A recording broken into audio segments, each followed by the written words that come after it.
Y comenzamos, ¿vale? Entonces tenemos, decíamos que la ecuación de Darcy, la ley de Darcy va a gobernar lo que significa la migración, los procesos de migración, porque involucra un flujo de fluido, un movimiento de un fluido. Entonces, a la ley de Darcy, desarrollándola un poquito más, incorporamos tres términos. El término de flotabilidad, el de capilaridad y el término de hidrodinamismo, ¿ok? Que están identificados en la ecuación, ¿vale? Y bien separaditos.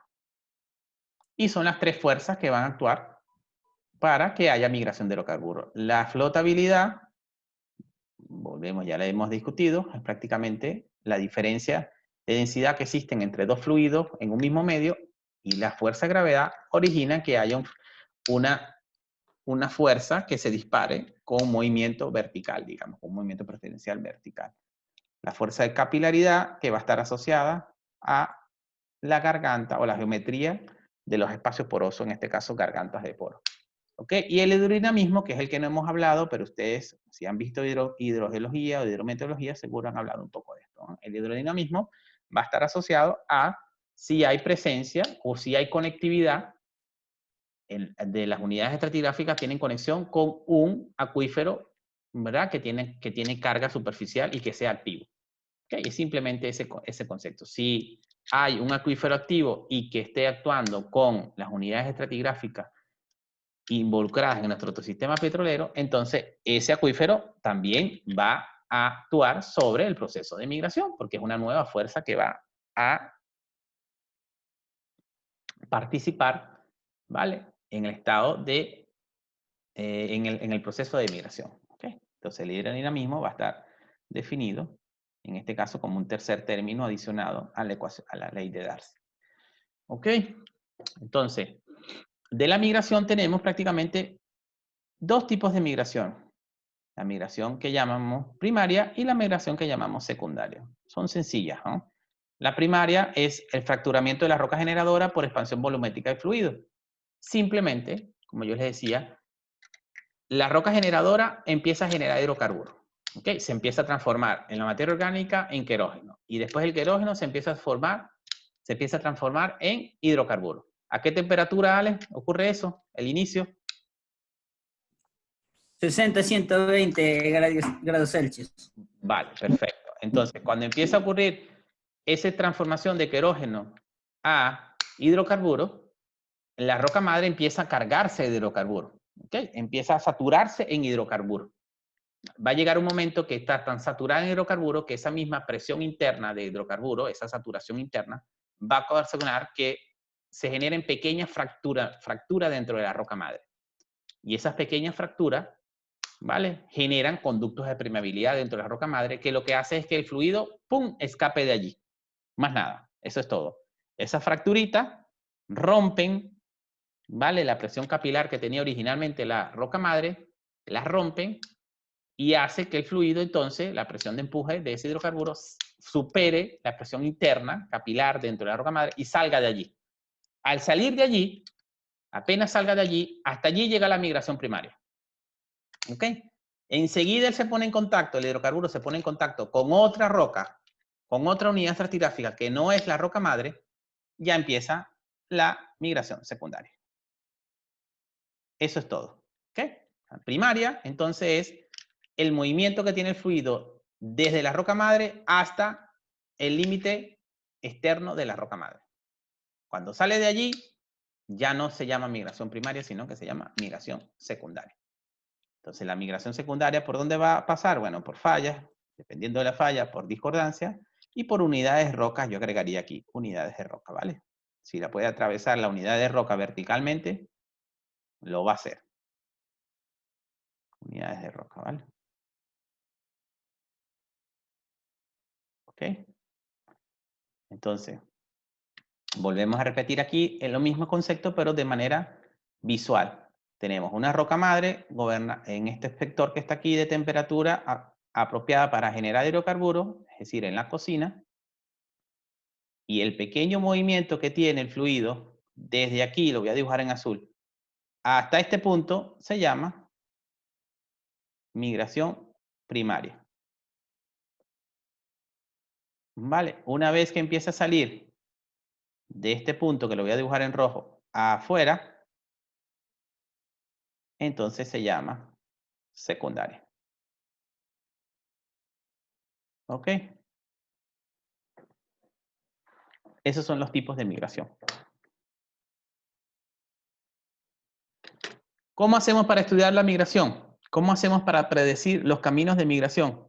Bueno, esto es un poco complicado porque la migración es un fenómeno prácticamente que no podemos observar. Es un fenómeno que se da a una escala de tiempo geológico. Es muy difícil de predecir, es muy difícil de observar y de caracterizar, porque si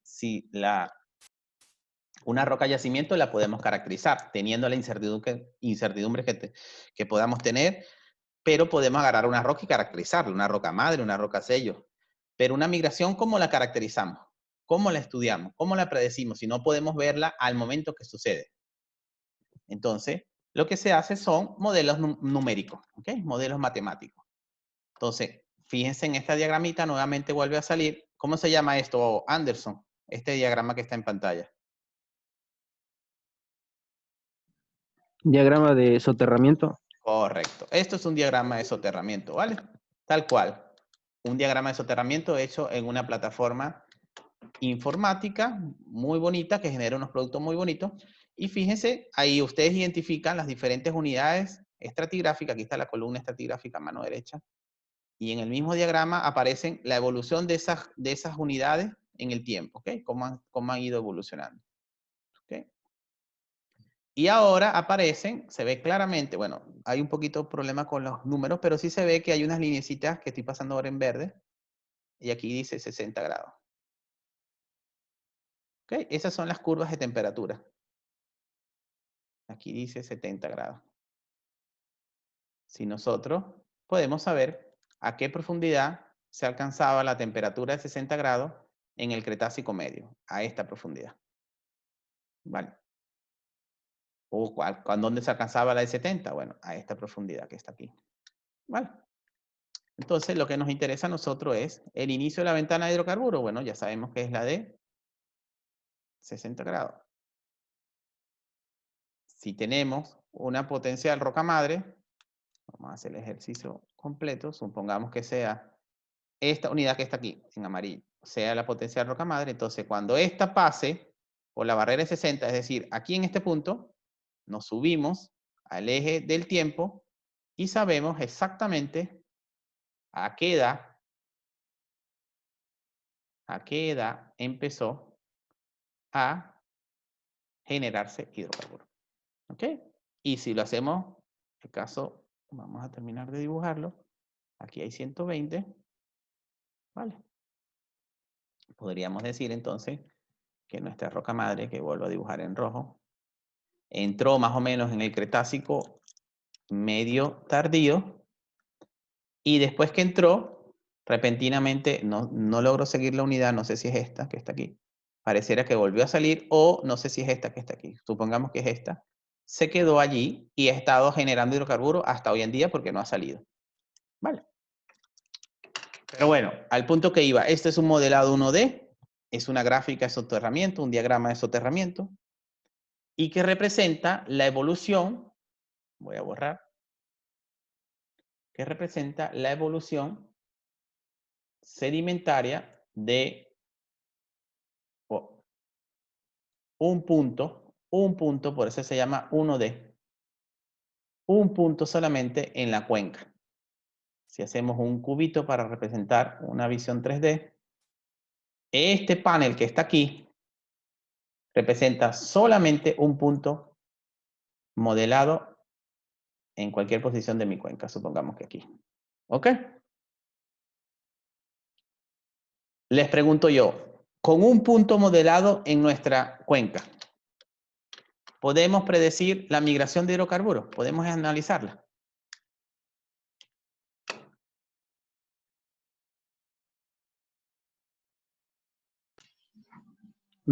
Yo pienso que no. Habría como, no sé si me equivoco, pero en estadística se llama un error de un sesgo de muestreo o algo así. O sea, que no Sí, se puede inferir a partir de un solo espacio o muchas cosas.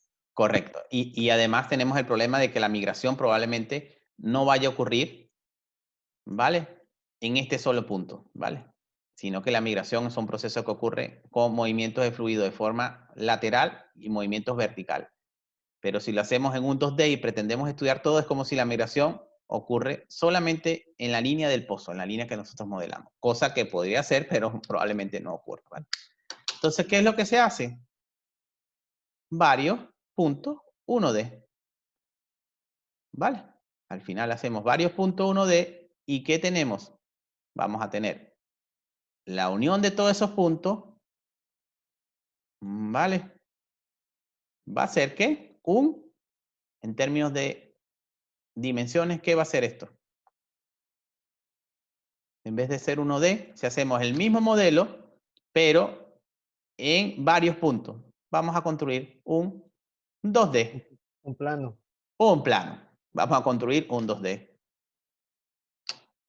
Voilà, ahí está un 2D. Es efectivamente un 2D. Aquí hay dos dimensiones, ¿verdad? Profundidad, distancia horizontal. ¿Y qué hay? Imagínense que cada lineecita que yo voy a trazar aquí, que tiene un grosor exagerado, pero que aquí hay varios modelos 1D unidos. ¿Ok? Que a través de una plataforma tecnológica que permite hacer cálculos de grandes volúmenes de datos, podemos hacerlo. ¿Ok? Entonces, esta cantidad de modelos 1D, de varios gráficas de subsidencia 1D, la unión de ellos va a permitir generar un modelo 2D. Y en este modelo 2D, al menos podemos analizar la migración de fluido en dos dimensiones. Fíjense, aquí aparece un cuadrito rojo que representa el zoom que está en la parte de abajo. Y aquí en la parte de abajo aparece la estructura y aparecen unas flechitas. No sé si logran verla, voy a señalarlas de amarillo. Vale, esto es simplemente un modelo matemático. Fíjense las flechitas que hay aquí. Vale, esas flechitas más o menos están indicando el desplazamiento de los fluidos, cómo hace, en qué dirección llevan. Si hay un fluido que se genera aquí, cómo él migra, cómo él se mueve. ¿Okay? Y esto va a estar controlado por las propiedades de porosidad y permeabilidad del medio. ¿Okay? Entonces, un modelo 2D, que es el mismo diagrama de soterramiento, ahora nosotros le vamos a meter, incorporar datos como porosidad y permeabilidad. Le vamos a meter curvas de cómo evoluciona porosidad y permeabilidad en torno a la profundidad. Y él va a calcular, entonces, cómo se mueven los fluidos dentro de mi sección 2D. ¿Ok? El error que tiene este es que estamos hablando de 2D. Si el fluido se mueve en una dirección diferente al plano que estamos analizando, no lo vamos a ver. Es decir, si hay un fluido que salga de este plano y vaya hacia aquel sentido o entre hacia nosotros en la pantalla, nosotros no vamos a ver. ¿Sí? Si volvemos a la práctica anterior, si hay un fluido que se mueva hacia acá o hacia adentro, no lo vamos a ver. Él simplemente está viendo de manera vertical o lateral cómo se mueve en el plano azul. ¿Vale? Entonces, ¿qué tendríamos que hacer para resolver eso? Tendríamos que hacer ahora un 3D, un modelo 3D. ¿Vale?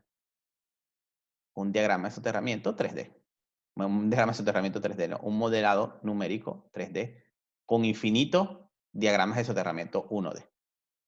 Cosa que es mucho más compleja, cosa que involucra mucho más horas de cálculo y cosas que involucran también más datos necesarios, porque de nada nos sirve hacer un 3D si tenemos poquitos datos. Si todos los otros datos lo que vamos a hacer hipótesis, ¿ok? Vamos a generar cualquier cosa. Entonces, en el mundo de exploración no tenemos muchos datos, no vamos a tener mucha necesidad de hacer 3D.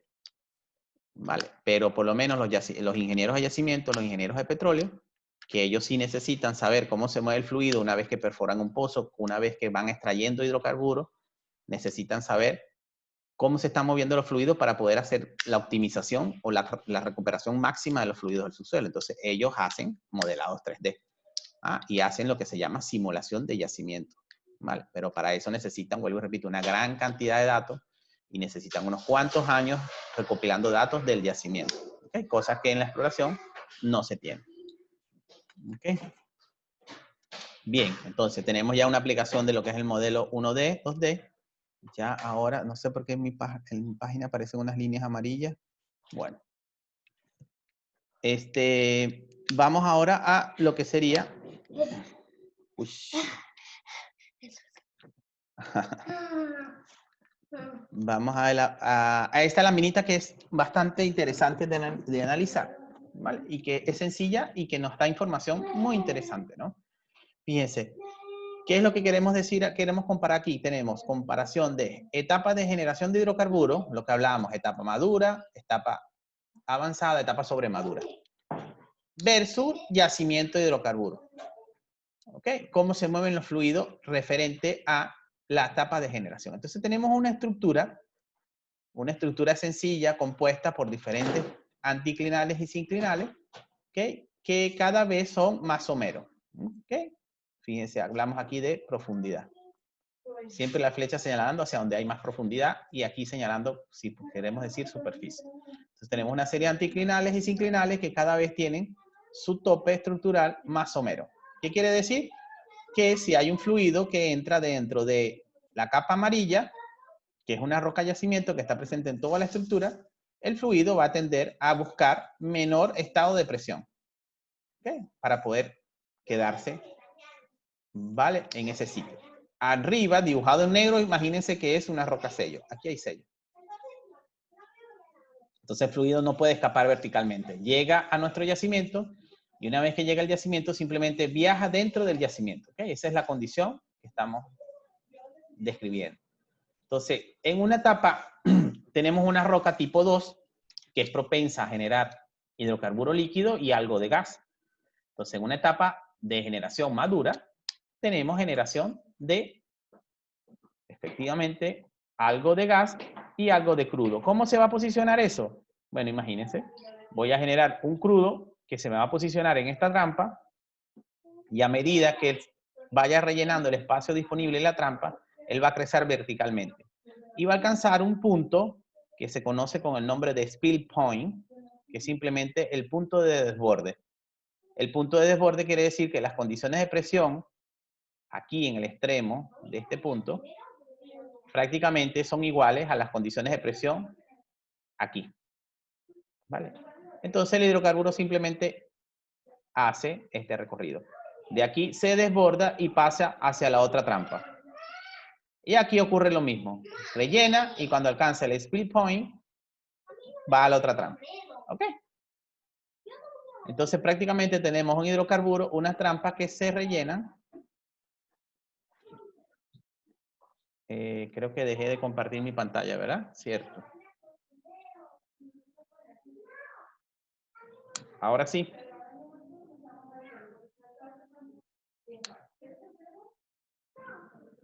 ¿Vale? Tenemos, ¿sí me escuchan? Sí, vale.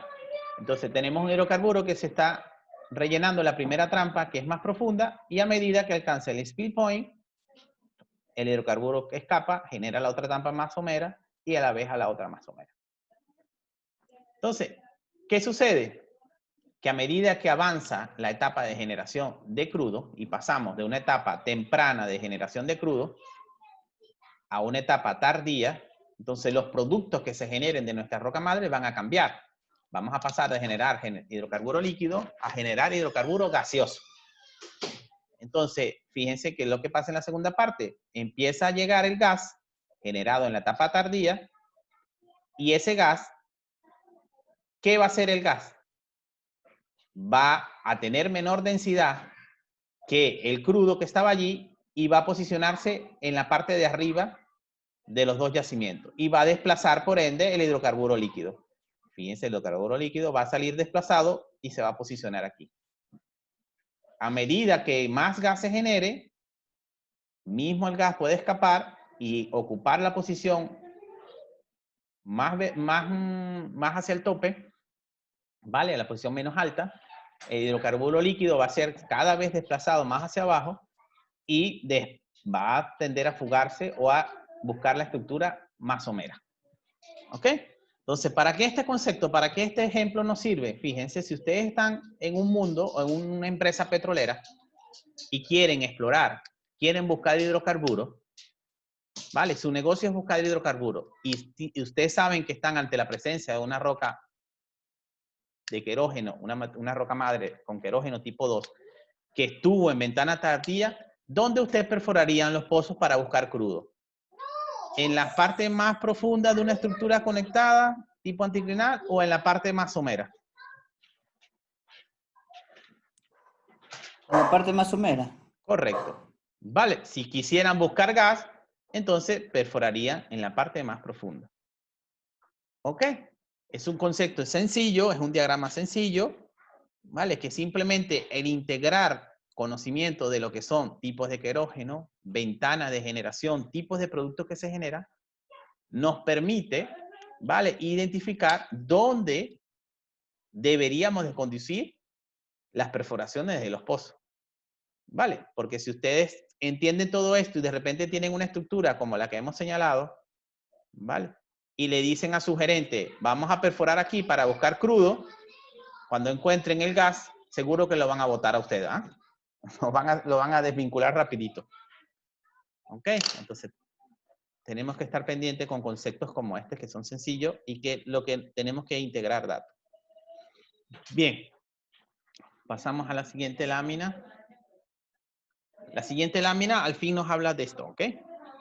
Nos habla de las rutas de migración y en este caso particular nos habla de las zonas de falla, que es un tema que hemos ido tocando desde el primer día que nos vimos y que ahora lo vamos a hablar un poquito más profundo, ¿ok?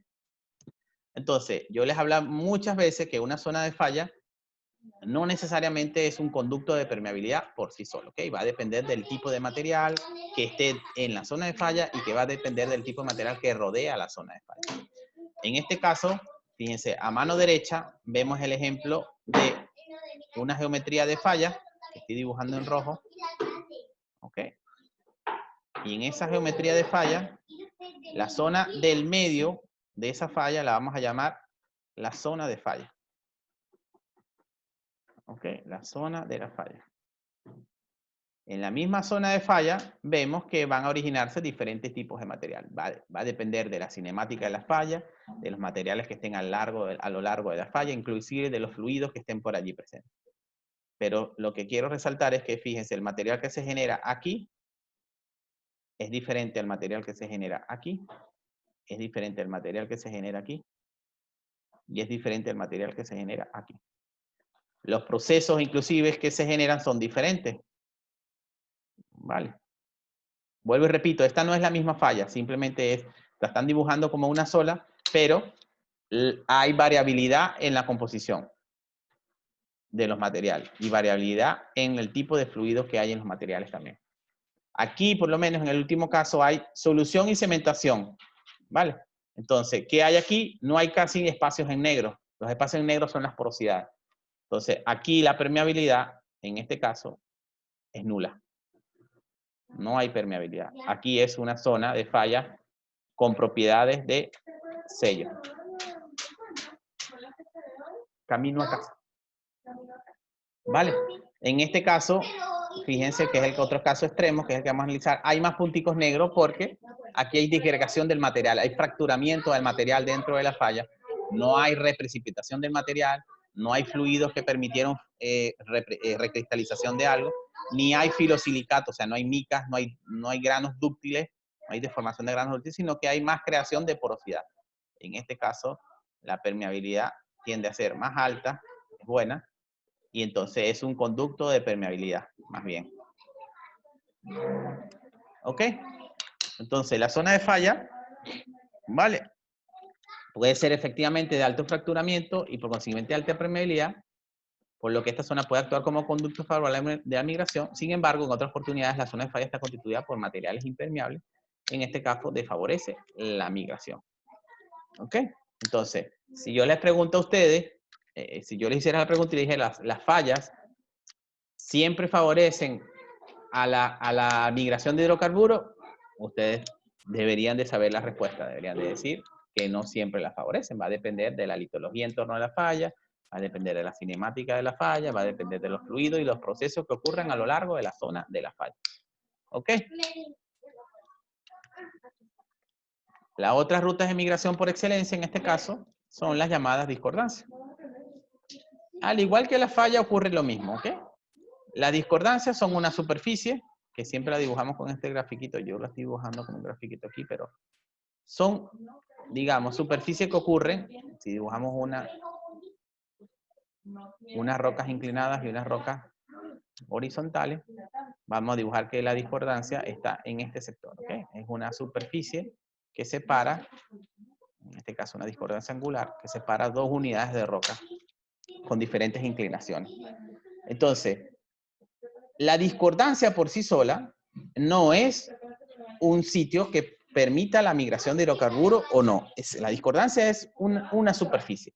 La que va a permitir la migración de hidrocarburos, el paso de hidrocarburos, va a ser el material que esté por encima de la discordancia y por debajo de la discordancia. Ese es el material que va a definir si la discordancia tiene característica de ser una ruta de migración o no. ¿Ok? Entonces, normalmente, ¿qué es lo que sucede? ¿Por qué se dan las discordancias? Como esa que yo dibujé allí. Bueno, por erosión, prácticamente, ¿ok? Por erosión. Hay un fenómeno de erosión que hace que un determinado tipo de roca, vamos a dibujarlas desde el principio, ¿ok? Supongamos, tenemos un anticlinal de este estilo, este anticlinal es expuesto en superficie y luego lo que hay es un proceso erosivo. Un proceso erosivo que rompe el material, lo quita, ¿vale? Y luego se deposita en otros horizontes, vamos a dibujarlos así. Vale, entonces esta discordancia que dibujamos aquí en rojito, vale, normalmente ¿por qué se dio? Se dio por la abrasión de ciertos materiales, ¿vale? Sobre otro. Esta abrasión normalmente se da por materiales más gruesos. Entonces, la mayoría de las veces la discordancia en su parte basal tienen un material grueso. Es decir, tienen conglomerados, tienes arenas gruesas. Y estos conglomerados, arenas gruesas, lo que va a hacer es que favorecen ¿a quién? A la permeabilidad y a la porosidad. Por lo tanto, se van a convertir en rutas de migración, canales de permeabilidad y canales de porosidad elevada. Y por lo tanto van a favorecer la migración de hidrocarburos. ¿Sí? Pero hay algunas discordancias que no necesariamente tienen granos gruesos, tipos conglomerados, arenas en su base. Pueden tener otro tipo de grano. ¿Ok? En ese caso también pueden desfavorecer la permeabilidad y la porosidad y no actúan como conductos de permeabilidad. ¿Ok?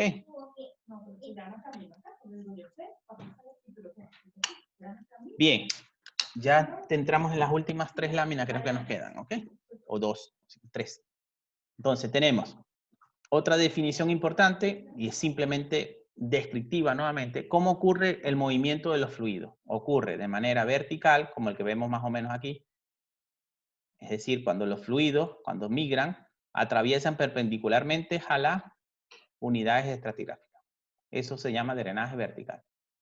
O ocurre de manera lateral, cuando los fluidos prácticamente viajan dentro de una misma unidad estratigráfica.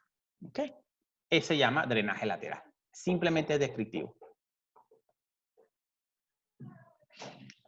Otro concepto importante, muy aplicable en el campo de yacimiento Pungarayaco, ¿ok? Es este que está aquí, el proceso de carga durante la migración secundaria. ¿Cómo ocurre la carga? Imagínense que ustedes tienen un yacimiento disponible, ¿ok? Y en la roca madre se acaba de generar hidrocarburo. Ese hidrocarburo migra, ocurre la migración primaria, empieza a ocurrir la migración secundaria y ese fluido que sale de la roca madre de una manera u otra está conectado por conductos de permeabilidad hasta un yacimiento. Cuando ese fluido llega al yacimiento, empieza el proceso de carga. El primer día de clase o el segundo día de clase decíamos que la carga era simplemente teníamos un bidón y lo llenábamos de agua. Eso se llama carga. En este caso tenemos una roca de yacimiento y lo vamos a llenar de hidrocarburos, se llama carga. ¿Cómo ocurre esa carga?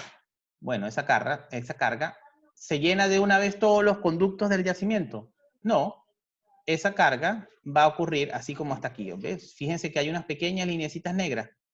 Esas pequeñas lineecitas negras es el hidrocarburo que está llegando a mi yacimiento. Mi yacimiento es esta roca que está acá. Entonces, el yacimiento va a ser llenado, va a ser cargado de acuerdo a las características de porosidad y de permeabilidad que tenga.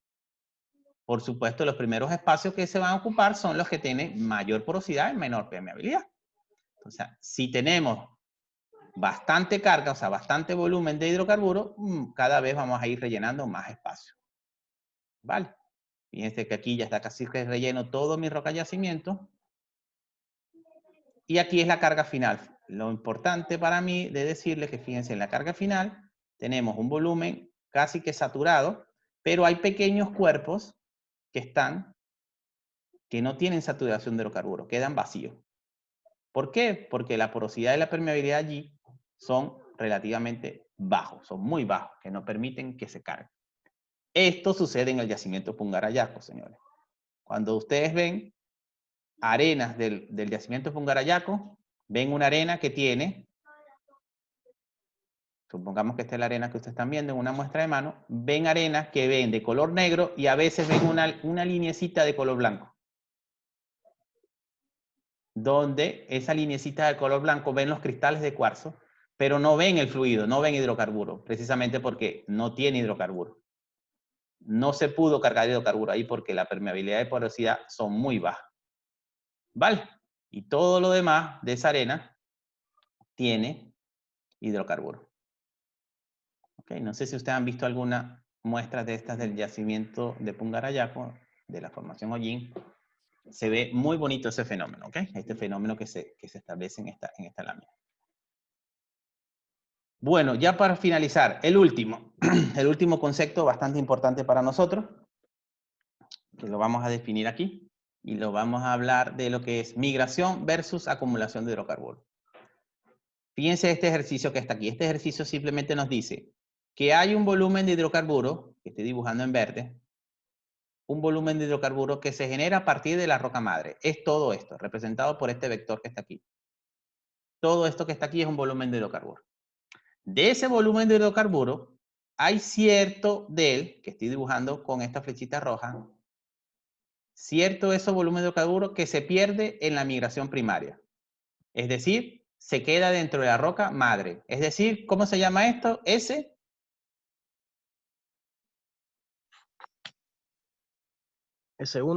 S1, correcto.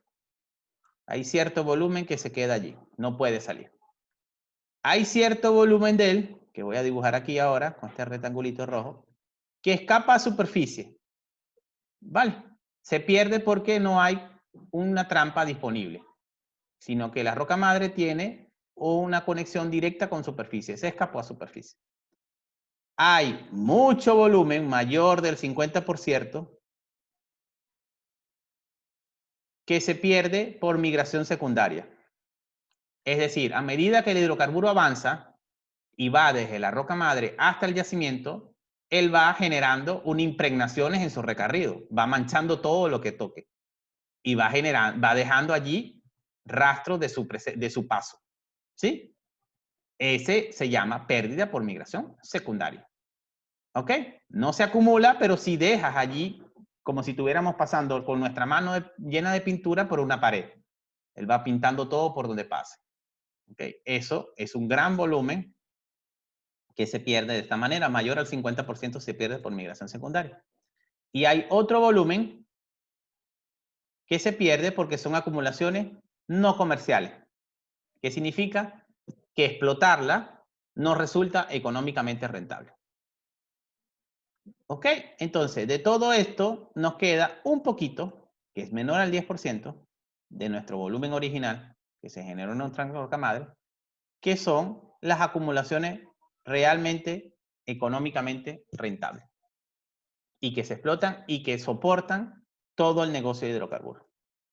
Todo el negocio de los hidrocarburos se soportan en base a ese pequeño volumen de hidrocarburos que está allí. ¿Vale? Entonces, si alguna vez Anderson nos hizo la reflexión de que dijo, bueno, profe, pero ¿cómo es posible esto de que sea tan complejo que ocurra un sistema petrolero que sea efectivo y, sin embargo, ha ocurrido y existe a nivel mundial? Bueno, ahora le agrego otra cosa a esta reflexión, Anderson, es que del volumen original que se genera en nuestra roca madre de hidrocarburos, solo un pequeño volumen va a estar acumulado, un pequeño volumen por debajo del 10% va a estar acumulado y va a ser realmente recuperable.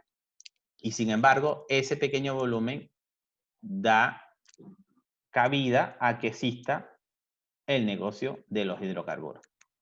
¿Ok? Todos los otros volumen que se pierden también son importantes. Todos los otros que se pierden también son importantes, porque todos estos nos van a dejar huellas que cuando nosotros estamos haciendo exploración son las que nos van a guiar, son las que nosotros vamos a buscar para poder saber si hay hidrocarburo o no en el subsuelo. ¿Sí? Si vemos una emanación de hidrocarburo en superficie, para nosotros es bien porque sabemos que ya hay algo que ocurrió en el subsuelo que se generó ese hidrocarburo. Si vemos una roca expuesta en superficie que está impregnada de hidrocarburo y es una roca madre, sabemos que esa roca madre generó hidrocarburo ya. ¿Ok? Si vemos alguna roca que tiene trazas de hidrocarburo, manchas de hidrocarburo, no suficientes volúmenes para hacer un yacimiento, pero sí unas trazas, sabemos que hay hidrocarburo que pasó por allí, por esa roca. ¿Ok? Entonces, todas estas nos generan huellas para nosotros poder apuntar a descubrir estos volúmenes que están aquí, que son los únicos que vamos a poder trabajar desde el punto de vista de negocio. ¿Ok? Bueno, esta era la última lámina, chicos. No sé si tienen alguna pregunta, algún punto que quieran volver a que ataquemos ahorita, o tienen algún comentario a hacer.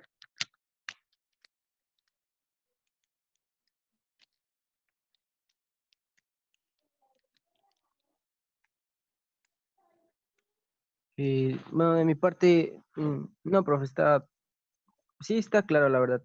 Vale. No tengo dudas hasta ahora. Vale.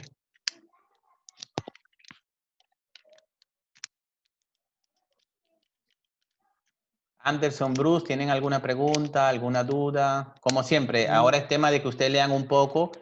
La bibliografía, tienen allí una bibliografía en español, como siempre, el libro de los profesores de la UCSE. Y tienen una en inglés, que es un poquito más profunda, pero que les permite a ustedes asentar un poco los conocimientos. Van a tener los videos disponibles también para que los vean. Es tiempo de que ustedes dejen de cantar un poquito las cosas y que extraigan de allí lo importante.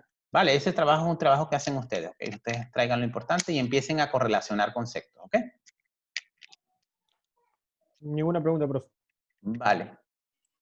No, ni una pregunta. A medida que leamos ahí saldrán más preguntas, supongo. Vale, entonces yo voy a tratar de ponerles esto disponible el video para hoy en la noche, en la madrugada, o para que ustedes lo puedan ver mañana, digamos.